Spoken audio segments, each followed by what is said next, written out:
Hello guys, good morning. बेटा silent. Good morning तो नहीं हो रहा दोस्तों, अभी आफ्टरनून हो रहा है और मेरे बेटा को मैं दिखाती हूँ। आ बेटा इधर आ जा। ये रहा मेरा बेटा। ए बेटा देखो देखो, हाय करो सबको। नहीं रोते नहीं रोते, हाय करो, हाय बोलो सबको, हाय। ये रहा मेरा बेटा जो मैं आपको जो फॉलिकल स्टोरी का जो ये दिखाई थी रिपोर्ट, तो वही है मेरा बेटा है। आप लोग सब देखना चाहते थे और मैं आपको इसके बाद मैं आपको वो एक रिपोर्ट शेयर करूँगी जिसमें डिटेल में समझाऊँगी। जिस किसी को समझ में नहीं आया तो मैं उसमें आप लोगों को समझाऊँगी। तो आप बने रहिए वीडियो के आखिरी तक दोस्तों।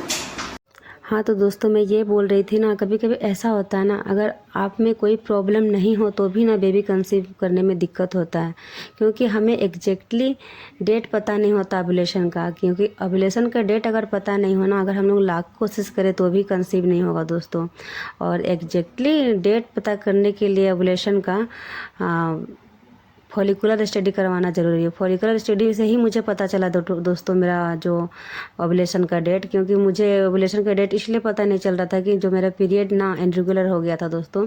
कभी जल्दी होता था, कभी लेट में होता था, कभी 35 डेज होता, कभी 34, तो कभी कभी 32 डेज में होता था। तो इरेगुलर हो गया था दोस्तों, जिसकी वजह से मुझे नहीं पता चल पाता था कि जिसे बोलते हैं ना कि पीरियड क्या होता है कि पीरियड अगर 30 दिन का है तो 15 दिन में ओव्यूलेशन होता है। अगर आपका 34 डेज का होगा तो आपका 18 डेज में होगा। तो इससे ना क्या होता है, इरेगुलर में आपका ओव्यूलेशन का भी सही आपको खुद अनुमान नहीं लगा सकते जब तक कि आप फॉलिकल स्टडी नहीं करवाएं। तो इसी वजह से हम लोग गायनी से जाके मिले और फॉलिकल स्टडी करवाएं।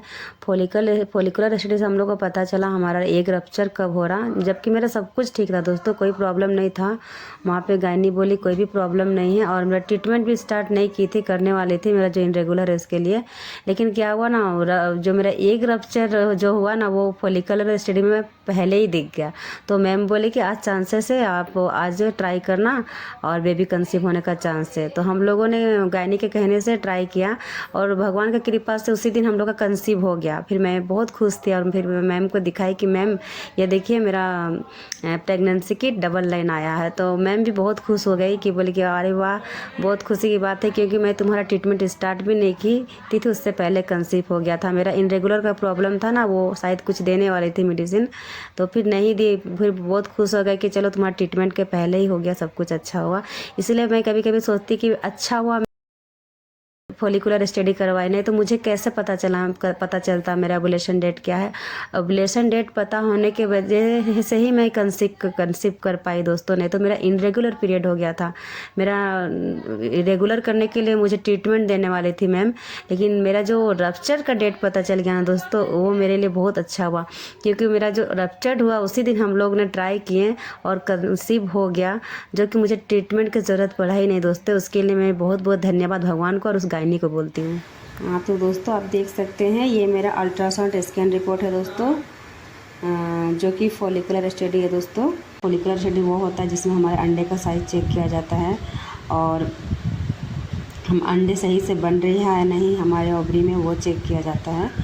और अंडे का साइज़ कितने हैं वो चेक किया जाता है। और अंडे रप्चर्ड हुआ कि नहीं, इसमें इस फॉलिकुलर स्टडी से ये भी पता चलता है अंडा रप्चर्ड हुआ कि नहीं। क्योंकि अंडा जब रप्चर्ड होगा, ओव्यूलेशन मतलब ओव्यूलेशन पीरियड उसी को कहा जाता है, जब रप्चर्ड होता है एग ना, तो उसके बाद जो ओव्यूलेशन होता है तो उसी को ओव्यूलेशन पीरियड कहा जाता है। उसमें ओव्यूलेशन पीरियड भी पता चलता है और जिसके कारण से हमें मतलब उस दिन अगर हम अगर मीट करते हैं, अगर उस दिन हम तैयारी कर उस दिन अगर हम ट्राई करते हैं बेबी के लिए, तो उस दिन बेबी कंसीव हो जाता है दोस्तों। और ये फॉलिकुलर स्टडी दोस्तों पीरियड के 10 डेज से स्टार्ट की जाती है। फॉलिकुलर स्टडी एक अल्ट्रासाउंड होता है दोस्तों, जो कि TVS होता है, मतलब ट्रांस वेजाइनल सोनोग्राफी होती है। आपकी वेजाइना में जो अल्ट्रासाउंड होती है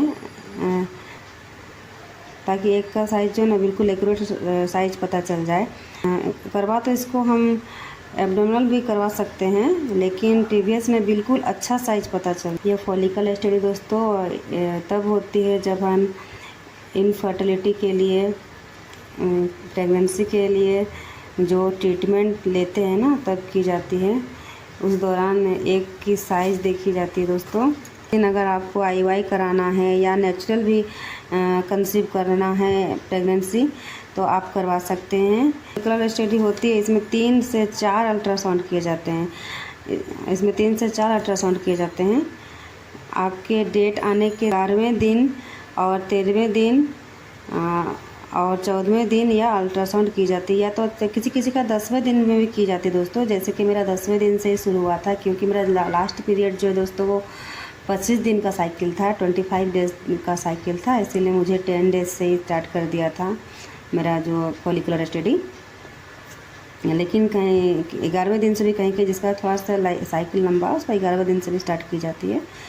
और ये देखिए, देखिए मुझे 10 डेज़ में बुलाया गया था। और ये राइट ओवरी का एग है दोस्तों, जो कि 20x18 है, जो कि सही साइज है। और लेफ्ट ओवरी का देखिए NDF है दोस्तों। देखिए राइट ओवरी का मतलब होता है दोस्तों हमारे दाहिने साइड का गर्भाशय को देखा गया है, और लेफ्ट ओवरी का मतलब बाएं साइड का गर्भाशय को देखा गया है। जो कि दाहिने साइड के गर्भाशय में मेरा देखिए एग का साइज़ 20x18 था, और लेफ़्ट साइड का गर्भाशय में मतलब बाएं साइड का गर्भाशय में NDF है। MDF का मतलब नो डोमिनेंट फॉलिकल्स, मतलब इसमें कोई फॉलिकल्स नहीं है, मतलब एग नहीं दिखाई दिया इसमें। और 15 डेज़ को मैं फिर गई, बीच में मुझे बुलाया गया था दोस्तों, मैं किसी कारण जा नहीं पाई, तो गायनी मुझे डांट भी लगाई, आपको आना चाहिए था। लेकिन उस दिन भगवान की कृपा से देखिए 15वां दिन में मेरा एग रप्चर हो गया था दोस्तों, और एक रप्चर दिखाई भी दिया। मतलब ओवुलेशन पीरियड चल रहा था उस समय। NDF दिखा रहा है मतलब लेफ्ट ओवरी में, तो उस समय भी नहीं दिखाई दिया मुझे लेफ्ट ओवरी में। जबकि सेकेंड टाइम नहीं, फर्स्ट टाइम गई थी तो मेरा लेफ्ट ओवरी में भी एग दिखाया गया था, मतलब ये बायां गर्भाशय में भी दिखा था। इसका एक दिखा था, और दाहिना साइड में भी दिखा था, राइट साइड में भी लेफ्ट साइड दोनों साइड में एक दिखा था। लेकिन जब ये वाला लास्ट टाइम में गई थी तो नहीं दिखाई दिया दोस्तों। यहाँ पे देखिए, और यहाँ देखिए ये लाइन तो देख रहे हैं आप, ये तो इंडोमेट्रियम मतलब अंत गर्भाशय दोस्तों, जो गर्भाशय की जो परत है वो देखी जाती है। मतलब ये कितनी जो इसकी लाइनिंग होती है ना, कितनी पतली कितनी मोटी है वो देखी जाती है। अगर ज़्यादा पतली होती है तो भी प्रॉब्लम होता है, और ज़्यादा मोटे होते तो भी प्रेगनेंसी होने में प्रॉब्लम होता है। और ये देख सकते हैं 9x1 था फर्स्ट 10 डेज़ में, उसके बाद में 15 डेज़ में गए तो 9x7 mm का हुआ, जो कि सही है दोस्तों, नॉर्मल है। और POD का मतलब है, POD का मतलब होता पाउच ऑफ डगलस की थैली। डगलस की जो थैली में जो दर्भ पाया जाता है इसमें नहीं था। नो फ्री फ्लूइड, मतलब कोई दर्भ नहीं देखा गया इसमें। अब देखिए ये मेरा फाइनल रिपोर्ट था दोस्तों, जो कि मैं इसके बाद में कंसीव कर चुकी थी दोस्तों। मुझे कंसीव हो गया था बेबी। ये मेरा फॉलिकल्स ये मेरा लास्ट था, उसके बाद मैं प्रेग्नेंट हो गई थी दोस्तों। और यहाँ पे जो 15वें दिन रप्चर हुआ था ना, इसी दिन हमें ट्राई करने के लिए बोला गया था कि मैम बोली, जो गायनी थी मेरी वो बोली कि आप आज ट्राई कर सकते हो, आज आपका एक रप्चर दिखा रहा है। रप्चर मतलब ये जो मेरा ओवुलेशन पीरियड चल रहा था यहाँ पे, तो उस दिन ही हम लोगों ने मतलब मैं ट्राई किया, मैं मेरे हस्बैंड, तो मैं कंसीव हो गया दोस्त। और बेबी का मेरा बर्थ भी हो गया। और आप मुझे फॉलो करें, अगर आप मेरा बेटा को देखना चाहते हैं तो आप देख सकते हैं, आप मेरे वीडियो देख सकते हैं। अगर और भी आपको इस तरह का रिपोर्ट मेरे पास और भी है फॉलिकल्स का, पहले जो मैं करवाई थी वो रिपोर्ट मैं नहीं शेयर की हूँ, क्योंकि मैं फर्स्ट ये शेयर करना चाहिए, क्योंकि मैं एक बार शॉर्ट में डाली थी तो सब मुझसे सवाल कर रहे थे कि कुछ जानना चाह रहे थे, किसी को बहुत सारे का मीनिंग नहीं पता तो वो मुझे पूछ रहे थे।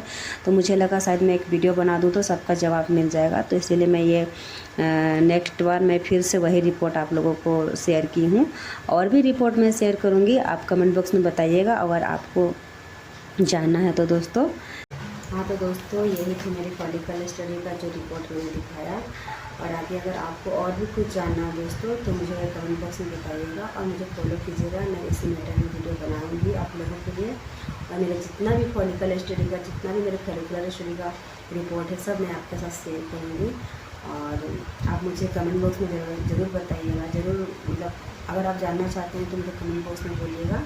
मैं आप लोगों के लिए और भी मेरा रिपोर्ट है मैं आप लोगों के साथ शेयर करूँगी दोस्तों, जो कि आपका हेल्पफुल हो सके। और मुझे फॉलो कीजिएगा।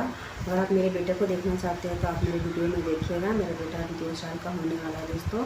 ठीक है दोस्तों, तो आज का ब्लॉग हम यही समाप्त करते हैं, फिर नेक्स्ट ब्लॉग में मिलते हैं। तब तक के लिए बाय बाय, टेक केयर।